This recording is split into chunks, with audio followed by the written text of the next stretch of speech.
ये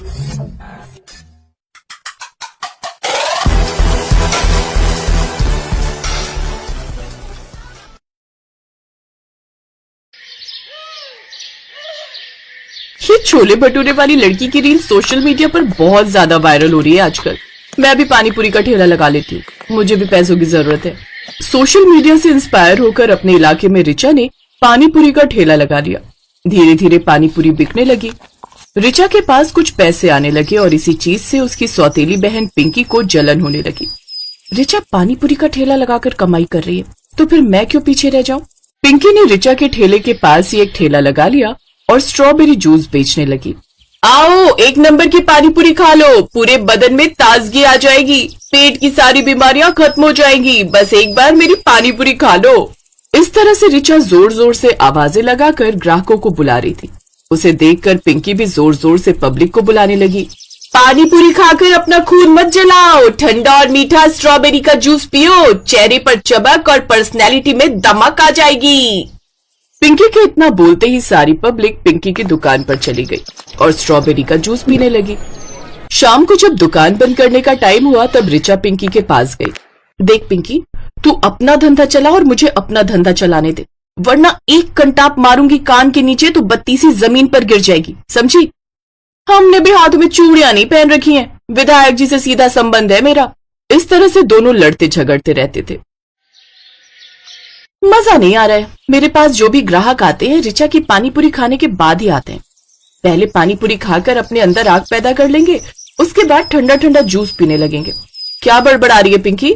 ऊपर वाले का शुक्रिया अदा कर, कम से कम मेरी वजह से तेरे पास ग्राहक तो आ रहे हैं। जिस दिन मैं चली गई ग्राहक भी नहीं आएंगे। कौन जाएगा कौन नहीं ये तो कल पता चलेगा। अगले दिन पिंकी ने दुकान नहीं खोली और कुछ गुंडों के पास चली गई। ये लो 5,000 और उस रिचा का ठेला कल से इस मार्केट में दिखना नहीं चाहिए। ठीक है, अब तो जाए यहाँ से, कल से उसका ठेला दिखाई नहीं देगा। अगले दिन कुछ गुंडे रिचा की दुकान पर आए और उसकी दुकान तोड़ फोड़ कर चले गए। रिचा को बिल्कुल समझ में नहीं आया कि आखिर हुआ क्या। अब इस मार्केट में मैं अकेला राज करूंगी। कमबख्त, क्या कह रही थी कि मेरी वजह से तेरी दुकान पर ग्राहक आते हैं। अब देखती हूँ ये क्या करती है, हमसे पंगा ले रही थी। रिचा के गोलगप्पे खाने के लिए कुछ ग्राहक वहां पर आए, लेकिन पानी पूरी का ठेला ना लगा देखकर वो सीधा पिंकी की दुकान पर चले गए। अरे पिंकी बहन, पानी पूरी वाली कहाँ चली गई? पानी पूरी खाने से पेट खराब होता है, स्ट्रॉबेरी का जूस पीजिए और चेहरे पर चमक लाइए। वो पानी पूरी वाली सब कुछ छोड़कर गांव भाग गई है, अब कभी नहीं आएगी। रिचा और पिंकी दोनों सौतेली बहन थी और दोनों ही अनाथ थी। उनके माता पिता का देहांत हो गया था। रिचा रोते हुए अपने माता पिता को ही याद कर रही थी। माँ, पिताजी, मैं हमेशा पिंकी को अपनी सगी बहन ही मानती थी। भले ही वो मेरी सौतेली बहन है, लेकिन उसने तो मेरे साथ दुश्मनों जैसा बर्ताव किया। कुछ दिनों बाद जहाँ पर रिचा पानी पूरी का ठेला लगाती थी, उसी जगह पर उस गुंडे ने अपना ठेला लगा लिया जिसके पास पिंकी मदद मांगने गई थी। वहां पर वो पानी पूरी के साथ स्ट्रॉबेरी और मैंगो का जूस भी बेचने लगा। पिंकी ऊपर ही ऊपर मुस्कुरा रही थी, लेकिन अंदर ही अंदर वो डर रही थी। इस 2 कौड़ी के गुंडे ने मेरी ही दुकान के सामने स्ट्रॉबेरी और पानी पूरी का बिजनेस एक साथ खोल लिया। मैं तो सिर्फ स्ट्रॉबेरी का जूस बेचती हूँ, अब क्या होगा? जो लोग पानी पूरी खाने के शौकीन थे वो अब इस गुंडे की दुकान पर जाने लगे, और जब उन्हें जूस पीना होता तो पानी पूरी खाने के बाद उसी की दुकान पर जूस भी पी लेते थे। और इस तरह पिंकी का धंधा धीरे धीरे ठप पड़ गया। इससे अच्छा तो रिचा ही थी, कम से कम उसके ग्राहक मेरी दुकान पर तो आते थे। अब इस गुंडे से मैं कुछ कह भी नहीं सकती, वरना मेरा ठेला भी पलटा देगा। पिंकी को कोई रास्ता नजर नहीं आ रहा था। रात में पिंकी अपने कमरे में अकेली लेटी हुई कुछ सोच रही थी। कहते हैं हर किसी को उसके कर्मों का दंड जरूर मिलता है। जो मैंने रिचा के साथ किया वो मेरे साथ हो गया। अब मैं अपना ठेला तो वहां लगा सकती हूँ, लेकिन जब ग्राहक ही नहीं आएंगे तो क्या फायदा। यही सब सोचते सोचते पिंकी सो गई। करीब आधी रात में उसके सपने में उसके माता पिता और उसकी सौतेली माँ यानी रिचा की सगी माँ भी दिखाई दिए। बेटा, मैंने तो तुझे हमेशा सिखाया है कि कभी किसी के साथ गलत मत करना, पर तूने मेरी बात नहीं मानी। अरे मानेगी कैसे, हम लोग तो अब जिंदा रहे नहीं। ये सोच रही होगी कि अब कौन सा हमारे माँ बाप मुझे देख रहे हैं। अगर मैं तुझे कोई सलाह दूंगी तो तुझे लगेगा कि मैं रिचा की तरफदारी कर रही हूँ, क्योंकि मैं तेरी सौतेली माँ हूँ। लेकिन अगर तुम दोनों बहनें मिलकर काम करो तो तुम लोगों को कोई नहीं हरा सकता। वो भी बिना किसी से लड़ाई झगड़ा किए, क्योंकि धंधे में लड़ाई झगड़ा नहीं किया जाता। तुम दोनों का अब इस दुनिया में कोई नहीं है। एक दूसरे का सहारा बनो, लड़ो मत। सुबह जब पिंकी की आंख खुली तब वो हैरान रह गई। उसे अपनी गलती का एहसास हो गया था। अब रिचा के पास कई महीनों से कोई काम नहीं होगा। बेचारी की हालत बहुत खराब हो गई होगी। अभी उससे मिलकर आती हूँ। पिंकी बिना नहाए धोए सीधा रिचा के घर पहुंच गई। दीदी, दीदी मुझे माफ कर दो। आपने सही कहा था, आपकी वजह से ही मेरी दुकान चल रही थी। पिंकी के मुंह से पहली बार दीदी सुनकर रिचा को खुद पर विश्वास नहीं हुआ। फिर कोई नाटक कर रही है ना? मेरा धंधा वैसे ही बंद हो गया और तू सुबह सुबह दिमाग खाने आ गई मेरा। दीदी मैं कोई नाटक नहीं कर रही हूँ, मैं आपको पूरी बात बताती हूँ। आपकी दुकान मैंने ही गुंडों से गिरवाई थी ताकि कोई भी मेरा कॉम्पिटिटर ना रहे मार्केट में। हाँ मुझे पता है, मुझे सब कुछ पता है। पिंकी हैरान हो गई, लेकिन उसने शुरू से लेकर लास्ट तक सारी बात रिचा को बता दी। चलो कम से कम इसी बहाने तेरा होश तो ठिकाने आया। देर आए दुरुस्त आए। दीदी ये बड़ी बड़ी कहावतें कहने का वक्त नहीं है। ये बताइए धंधे का क्या होगा? अभी तूने ही तो कहा ना कि माँ ने तुझे बताया था कि दोनों लोग मिलकर काम करो, सफल हो जाएगा। लेकिन मिलकर करेंगे क्या? ना ही मैं स्ट्रॉबेरी का ठेला लगा सकती हूँ, ना ही अब आप पानीपुरी का ठेला लगा सकती हैं, क्योंकि वो गुंडा दोनों ही चीजें एक ही ठेले पर बेचने लगा है। देख, तू स्ट्रॉबेरी का जूस बनाती है और मैं पानीपुरी बनाती हूँ, तो अब एक नई डिश तैयार करते हैं। अब हम लोग स्ट्रॉबेरी के जूस का पानीपुरी बनाएंगे, यानी स्ट्रॉबेरी फ्लेवर का पानीपुरी। कैसा लगा आइडिया? अरे वाह दीदी, आप तो जीनियस हो। ये स्ट्रॉबेरी वाला पानीपुरी तो पूरी दुनिया में एकदम नया है। चलिए आज से ही शुरुआत करते हैं। अब उन दोनों ने एक बार फिर से उसी चौराहे पर ठेला लगाना शुरू किया। अब वो लोग तीखा पानीपुरी भी बेचने लगे और स्ट्रॉबेरी फ्लेवर का पानीपुरी भी, जिससे पब्लिक उनके पास बहुत ज्यादा आने लगी, क्योंकि उन्हें कुछ नया मिल रहा था। तभी अचानक गुंडे की नजर उन दोनों पर गई। अबे इस घोंचू को देख रहा तू? उस दिन यही आई थी ना किसी लड़की का ठेला गिरवाने के लिए। आज दोनों लोग साथ मिल गई। ठीक है, मैं भी देखता हूँ कि ये लोग कब तक यहाँ टिक पाते हैं। उस गुंडे ने दोनों बहनों को परेशान करना शुरू कर दिया।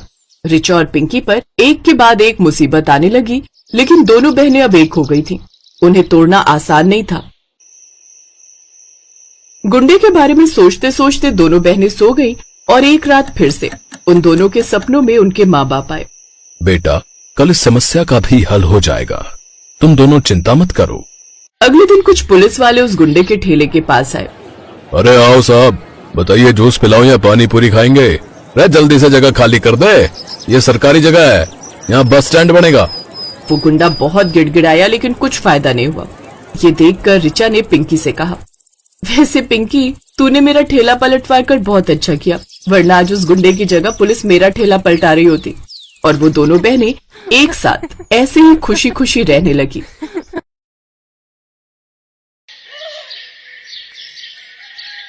मनोहर पानीपुरी का ठेला चलाता था। उसकी एक 4 साल की बेटी थी और पत्नी शोभा दोबारा गर्भवती थी। मनोहर का परिवार बढ़ रहा था। इसी चिंता में वो ज्यादा मेहनत करता था। सुबह जल्दी उठकर पानीपुरी बनाने की सारी तैयारी करके मनोहर जल्दी ही काम पर निकल जाता था और शाम तक ठेले पर पानीपुरी बेचता था। मनोहर की पानीपुरी लोगों को बहुत पसंद थी, इसलिए ग्राहक भी आ ही जाते थे। मनोहर पानीपुरी खिला भाई। आटे की या सूजी की भैया जी? दोनों तरह की खिला दे। है भाई, तेरी पानीपुरी खाने में इतनी स्वादिष्ट होती है कि मजा आ जाता भाई। हाँ मनोहर भैया 40 रुपए की पानीपुरी पैक कर देना, पानी थोड़ा ज्यादा कर देना। अभी कर देता हूँ। आने जाने वाले लोगों की नजर मनोहर के ठेले पर पड़ ही जाती थी, और पानीपुरी तो एक ऐसी चीज है जिसे देखकर मुंह में पानी आ ही जाता है। इसलिए लोग उसके ठेले पर रुककर पानीपुरी खाते और आगे बढ़ते। पर कुछ दिनों से मनोहर के ठेले पर भीड़ आनी कम हो गई थी, क्योंकि मानसून आ गया था और रोजाना ही तेज बारिश आ जाती थी, इसलिए लोग सड़क पर कम रुकते थे। बिक्री पर असर होने से मनोहर की रोजी रोटी पर भी असर पड़ा था। ये लो, रोटी खा लो। शुभा क्या बात है, चिंता में दिखाई दे रही हो? पूजा कहाँ है, दिखाई नहीं दे रही? वो पड़ोस वाली माला के घर खेलने गई है। वो शरद बाबू आए थे, मकान का किराया मांग रहे थे। बोल रहे थे 15 दिन ऊपर हो गए हैं, उन्हें अगले हफ्ते तक किराया चाहिए, नहीं तो हमें ये घर खाली करना पड़ेगा। उन्हें हमसे ज्यादा किराया देने वाले किराएदार मिल रहे हैं। अरे तू चिंता मत कर, इस हालत में तू चिंता करेगी तो बच्चे पर भी असर पड़ेगा। मैं शरद जी को कल बोल दूंगा, वो मुझे कुछ दिन की मोहलत और दे देंगे। मनोहर शोभा को तसल्ली दे देता है, पर वो खुद ही बहुत परेशान था, क्योंकि उसी शाम जब वो काम से लौट रहा था तो लोगों में बारिश और तूफान को लेकर चर्चा बनी हुई थी। अरे मनोहर, तुमने सुना क्या? मौसम विभाग का कहना है कि अगले 4 दिनों तक भीषण तूफान और बारिश के संकेत हैं भैया। सड़कों पर पानी भरा रहेगा, इसलिए हम सब ने तो सोचा है कि कुछ दिन घर से ही ना निकले। तुम ठीक कह रहे हो भैया, 2-4 दिन अब घर पर ही आएंगे। वैसे भी मेरी अच्छी खासी बिक्री हो जाती है, पर डर भी तो है बारिश में अगर बाढ़ आ गई तो, सड़कों पर पानी भर गया तो, है घर नहीं लौट पाए तो। मैं तो सोचकर ही घबरा रहा हूं भैया।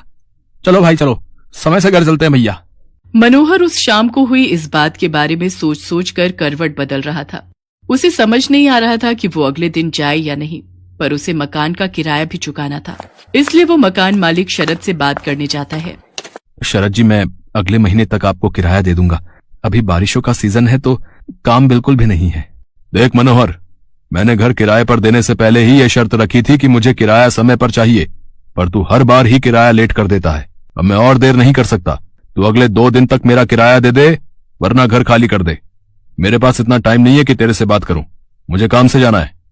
मनोहर चिंता में घुला घर लौट आता है। उसके पास कोई और चारा नहीं था, इसलिए वो अगले दिन फिर से पानी पूरी का ठेला लेकर काम पर जाने लगता है। पड़ोस की सुनीता भाभी कह रही थी कि अगले 2 दिनों तक बहुत बारिश होने वाली है, आप 2-3 दिन काम पर ना जाओ तो अच्छा है। शोभा, मैंने शरद जी से बात की थी, वो नहीं मान रहे हैं। उन्हें अगले 2 दिन में किराया चाहिए, इसलिए मुझे पानीपुरी का ठेला लगाने जाना ही होगा। मनोहर घर से निकल पड़ता है। वो ठेला लेकर जब अपनी जगह पर पहुंचा तो उसने देखा आज बहुत कम ठेले वाले खड़े थे। उसे पता था कि सबने पहले ही मना कर दिया था, इसलिए सब 2-3 दिन घर पर ही रहेंगे। मनोहर अभी अपना ठेला तैयार कर ही रहा था कि अचानक तेज बारिश शुरू हो गई और बारिश लगातार तेज होती जा रही थी। मनोहर का पूरा ठेला बारिश के पानी से भीग चुका था।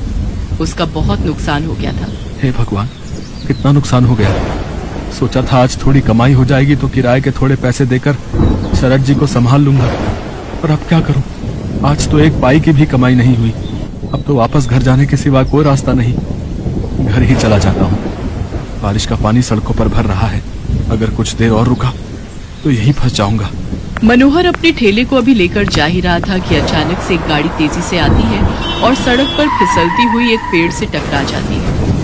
अचानक हुए ऐसे हादसे से मनोहर दंग रह जाता है। वो देखता है कि गाड़ी एक महिला चला रही थी और बराबर में उसके एक छोटी बच्ची बैठी हुई थी। महिला की ज्यादा चोट आई थी और वो बेहोश हो गई थी। बच्ची को खरोंचे आई थी और वो दर्द से रो रही थी। मनोहर उनके पास जाता है और रोती हुई बच्ची को गोद में उठा लेता है। लोग उसका साथ देने से मना कर देते हैं। हे भगवान, न जाने ये कौन है। चुप हो जा बेटिया, इसके तो हाथ पर चोट आई है। अगर इन्हें कुछ ही देर में अस्पताल नहीं ले गया तो अनर्थ हो जाएगा। ए भैया, जरा ऑटो रोको। ए भैया, आओ भैया, जरा गाड़ी रोको। कोई रोक ही नहीं रहा, कोई भी मदद करने को तैयार नहीं हो रहा है। मैं इन दोनों को इस हालत में यहाँ मरने के लिए नहीं छोड़ सकता। मेरी आत्मा इसके लिए कभी हाँ नहीं कहेगी। अब मैं क्या करूं? अब तो एक ही रास्ता बचा है। मनोहर को कुछ समझ नहीं आ रहा था। उस महिला की हालत गंभीर होती जा रही थी। उसके खून बह रहा था। मनोहर जल्दी से अपने ठेले का सामान उतारता है और बड़ी मुश्किल से उस औरत को अपने ठेले पर लिटाता है और बच्ची को भी साथ में ठेले पर बिठाकर बारिश में भीगता हुआ बड़ी मुश्किल से एक अस्पताल में पहुंचता है।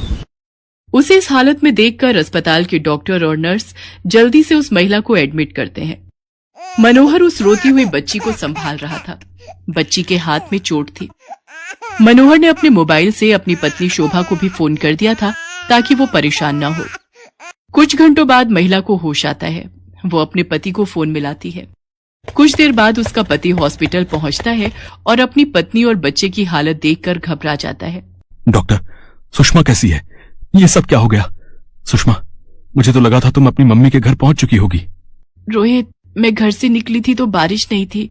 मैंने सोचा आराम से पहुंच जाऊंगी, पर अचानक पता नहीं क्या हुआ, मैं गाड़ी संभाल नहीं पाई। कीचड़ में वो फिसलती चली गई और उसके बाद तो मुझे होश ही नहीं था। रोहित, ये भैया बहुत अच्छे हैं। आज इन्होंने मेरी और स्वाति की जान बचाई है। आपकी वाइफ ठीक कह रही है। आज की दुनिया में ऐसी मदद कोई नहीं करता। हमने अपनी आंखों से देखा था। ये भैया बारिश में अपने ठेले पर आपकी पत्नी और बच्ची को हॉस्पिटल लेकर आए थे। मैं आपका एहसान किस तरह से चुकाऊंगा? आपने जो मेरे लिए किया है, उस एहसान के बदले में आपके लिए कुछ भी कर सकूं तो मेरे लिए बहुत बड़ी बात होगी। बाबूजी, ये तो मेरा धर्म है। अगर मुसीबत में पड़े लोगों की जिसने सहायता नहीं की तो वो इंसान ही क्या।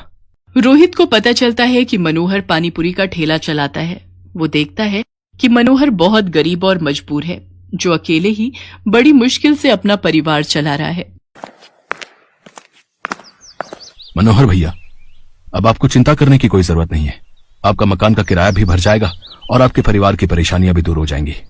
आपकी अपनी पानीपुरी और चाट की दुकान होगी, जिसको खुलवाना मेरी जिम्मेदारी है।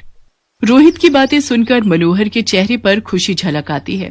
कुछ ही दिनों में रोहित मनोहर को पानीपुरी और चाट की एक बड़ी और अच्छी दुकान खुलवा देता है। मनोहर को उसकी अच्छाई का फल मिल जाता है और उसकी सारी परेशानियां दूर हो जाती हैं।